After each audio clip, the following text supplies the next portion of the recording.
Good afternoon. नमस्कार, मी स्नेहल पाटकर. बातमीपत्रात तुमचं सगळ्यांचं स्वागत आहे. बातमीपत्राला सुरुवात करूयात. पुढच्या 25 मिनिटात आपल्याला पाहायचं आहेत बातम्या 36 आणि 36 जिल्ह्यांची बातमी आता आपण पाहणार आहोत, ती देखील वेगवान स्वरूपात. सुरुवात करूयात. आगामी लोकसभा आणि विधानसभा निवडणूक खूपच रंजक होणार आहे. शिवसेनेचे माजी खासदार आणि शिंदे गटाचे नेते शिवाजी आढळराव पाटील हे राज्याचे उपमुख्यमंत्री अजित पवार यांच्या स्वागतासाठी मंचर इथं उपस्थित होते आणि आढळराव पाटील यांनी उपमुख्यमंत्री अजित पवार यांचं स्वागत करत त्यांच्यासोबत एकाच गाडीत प्रवास केलाय.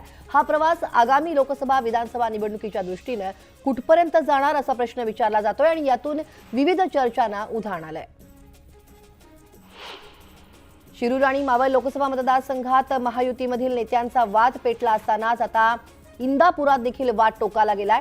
भाजप नेते हर्षवर्धन पाटील यांनी जीवाला धोका असल्याचं सांगत मुख्यमंत्री आणि उपमुख्यमंत्री यांना पत्र लिहिलंय. महायुतीतील काही मित्रपक्षांकडून धमक्या मिळत असल्याचं त्यांनी म्हटलंय. नागपुरातील भाजप युवा मोर्चाच्या नमो युवा महासंमेलनाच्या पार्श्वभूमीवरती अमरावतीच्या खासदार नवनीत राणा यांनी जोरदार शक्ती प्रदर्शन केलं. खासदार राणा इथून रॅली काढून शेकडो कार्यकर्त्यांसह नमो युवा संमेलनात सहभागी झाल्या. माझं सरकार आल्यावरती वर्धा जिल्हाधिकाऱ्यावरती देशद्रोहाचा गुन्हा दाखल करेल अशी घोषणा माजी मंत्री सुनील केदार यांनी केली आहे. आपण पालकमंत्री असताना सेवाग्रामच्या देखभालीसाठी केलेल्या व्यवस्थेलाच बंद केल्याचा आरोप त्यांनी जिल्हाधिकाऱ्यांवर केलाय. येत्या 12 मार्च पासून काँग्रेस नेते राहुल गांधी यांची भारत जोडो न्याय यात्रा महाराष्ट्रात दाखल होणार आहे आणि गांधी यांची महाराष्ट्रातील पहिली सभा नंदुरबारमध्ये होणार आहे. त्याच अनुषंगाने माजी मंत्री बाळासाहेब थोरात, केसी पाडवी यांच्यासह काँग्रेस पदाधिकाऱ्यांनी सभास्थळ आणि राहुल गांधी यांच्या दौऱ्याच्या निमित्तानं सर्व ठिकाणांची पाहणी केली आहे. महाविकास आघाडीचा जागा वाटपाचा तिढा सुटलेला आहे. जवळपास 40 जागांवरती वाटप देखील निश्चित झालंय. उरलेल्या जागांवरती येत्या आठवड्याभरात निर्णय होईल अशी माहिती बाळासाहेब थोरात यांनी दिली आहे. प्रकाश आंबेडकरांसोबत आमची चर्चा सुरू असल्याचं देखील ते म्हणाले. अमित शहा यांच्या सभेनंतर परिवर्तन होईल ही वस्तुस्थिती, पण ते परिवर्तन म्हणजे भाजपच्या विरोधात होईल असा टोला अंबादास दानवे यांनी लगावला आणि उद्धव ठाकरे, आदित्य ठाकरे यांच्या सभा असल्या की भाजपला काड्या करायची सवय असल्याची टीका देखील त्यांनी केली. जरांगे पाटील आणि किंचक नवले यांचा एकत्र प्रवास करतानाचा व्हिडिओ व्हायरल झालाय. भाजपच्या संजय पांडे यांनी हा व्हिडिओ ट्विट केलाय. उपमुख्यमंत्री देवेंद्र फडणवीसांना धमकी दिल्याप्रकरणी किंचक नवले याला रविवारी अटक करण्यात आली.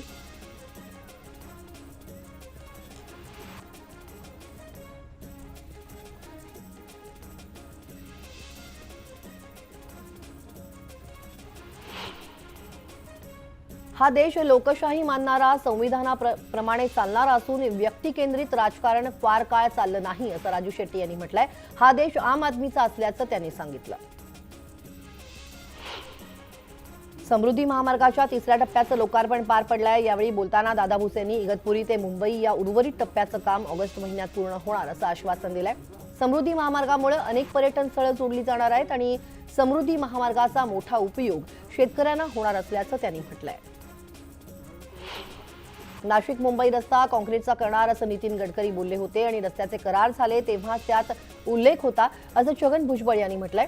दादा भुसे नाशिकचे असल्याने लवकरात लवकर हे काम पूर्ण करावं अशी मागणी भुजबळ यांनी केली आहे. दादा भुसे, तुम्ही नाशिकचे असल्याने लवकरात लवकर काम पूर्ण करा अशी विनंती करतो असं देखील ते म्हणाले.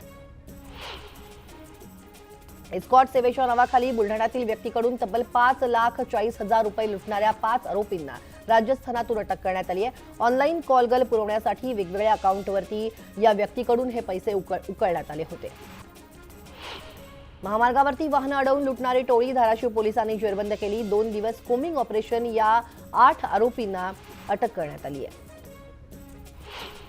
गोंदिया जिल्ह्यात गेल्या वर्षी एप्रिल ते सप्टेंबर दरम्यान अवकाळी पाऊस आणि पावसाळ्यानं मोठं नुकसान झालेलं आहे आणि एकूण 1,60,00,000 रुपयांच्या निधीची मागणी शासनाकडे केली होती. मात्र शासनानं 80 लाख रुपये वितरित केलेले आहेत. 80 लाख प्रलंबित असल्याचं समोर येत आहे.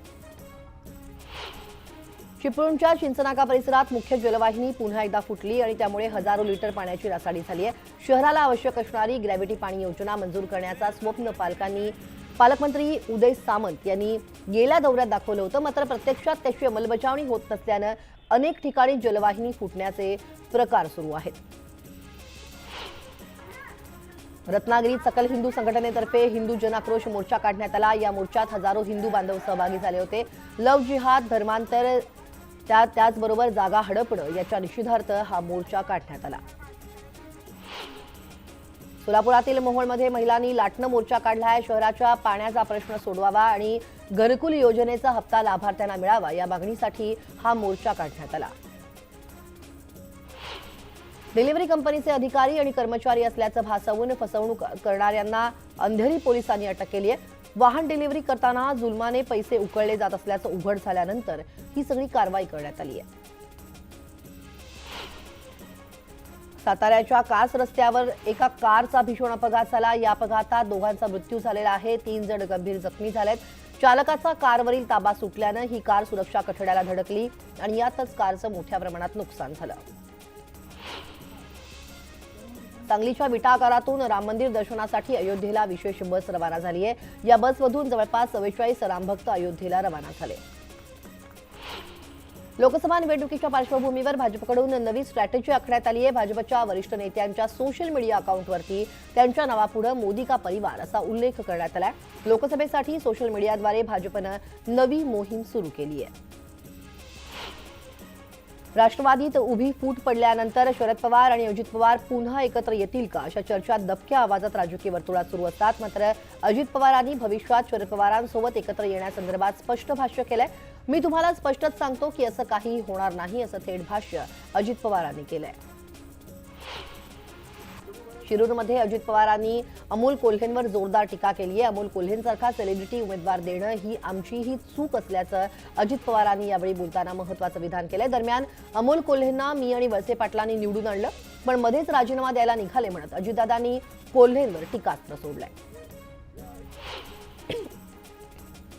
अजित पवार गटाची आगामी लोकसभा निवडणुकांच्या पार्श्वभूमीवरती जय्यत तयारी सुरू आहे.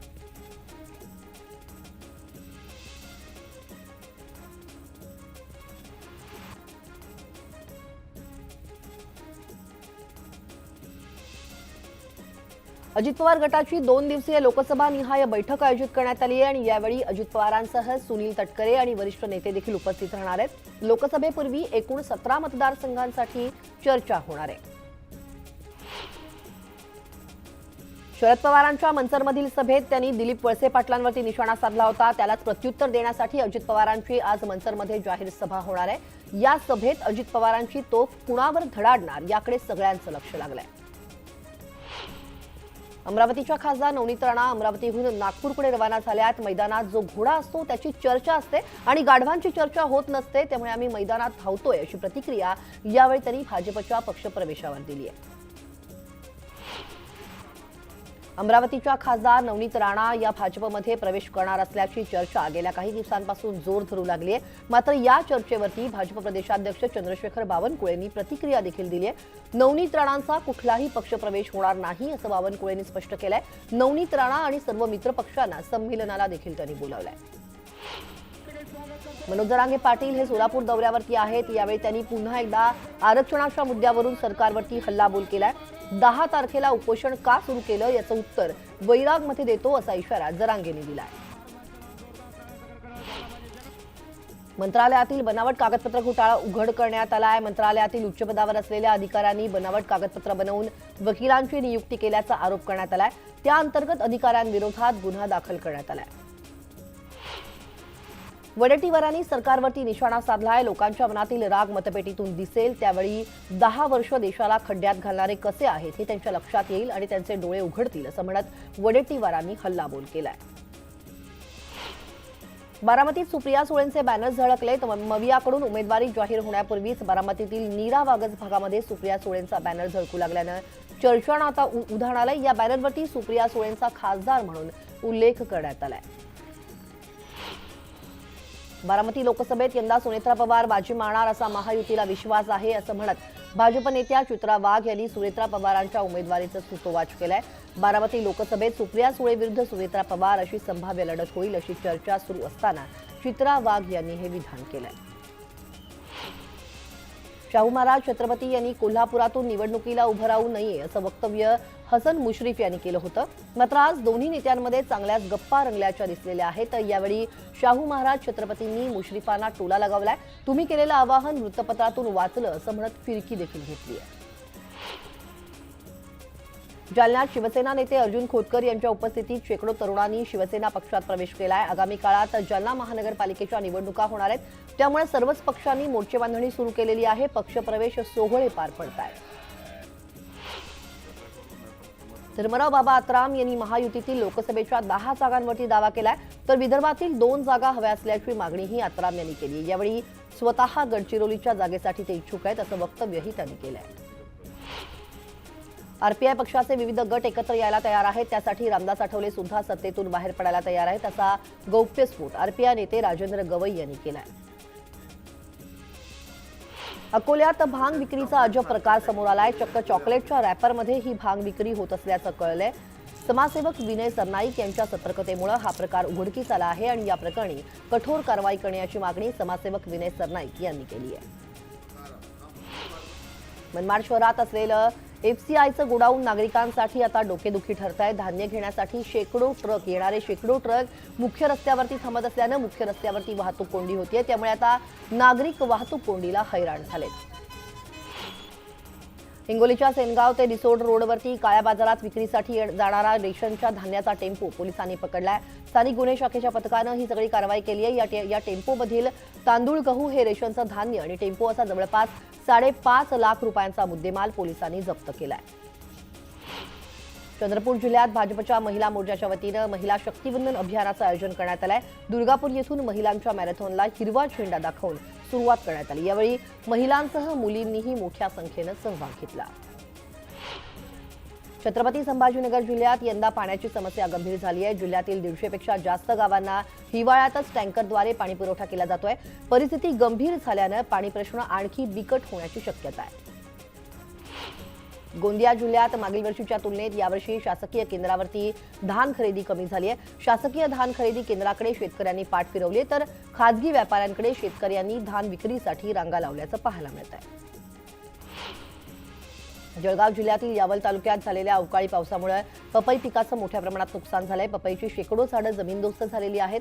शेतकऱ्याला आता मदतीची अपेक्षा आहे। हिंगोली जिल्ह्यात रब्बी हंगामातील महत्त्वाचं पीक असलेल्या गव्हाची कापणी आणि काढणीच्या कामांना सुरुवात झाली आहे। ढगाळ वातावरण आणि पावसाच्या शक्यतेमुळे गहू कापणीची लगबग आता सुरू झाली, त्यामुळे मजुरांच्या हातालाही काम मिळालंय। जळगावातील महासंस्कृती महोत्सवामध्ये अभिनेत्री रिंकू राजगुरू हिला भेटण्यासाठी चाहत्यांनी मोठी गर्दी केली। गर्दी दरम्यान रिंकू राजगुरूला धक्काबुक्की झाल्यानं रिंकूनं चाहत्यांना चांगलं सुनावलंय। हा व्हिडिओ सोशल मीडियावरती चांगलाच व्हायरल झालाय। भंडारा जिल्ह्यातील तुमसर इथं एका युवकानं अचानक घरात प्रवेश करत धारदार शस्त्रानं मायलेकीवरती प्राणघातक हल्ला केला। या हल्ल्यात महिला गंभीर जखमी झाली आहे, तर हल्लेखोर आरोपी फरार झालाय।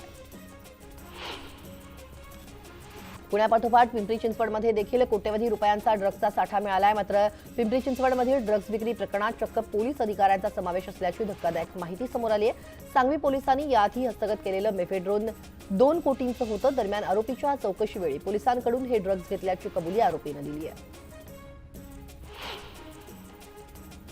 या सगळ्या घडामोडींसह या बातमीपत्रात वेळ झाली एका छोट्याशा ब्रेकची। एका ब्रेकनंतर अगदी लगेच परत येतोय, तेव्हा कुठेही जाऊ नका, पहा फक्त न्यूज 18 लोकमत।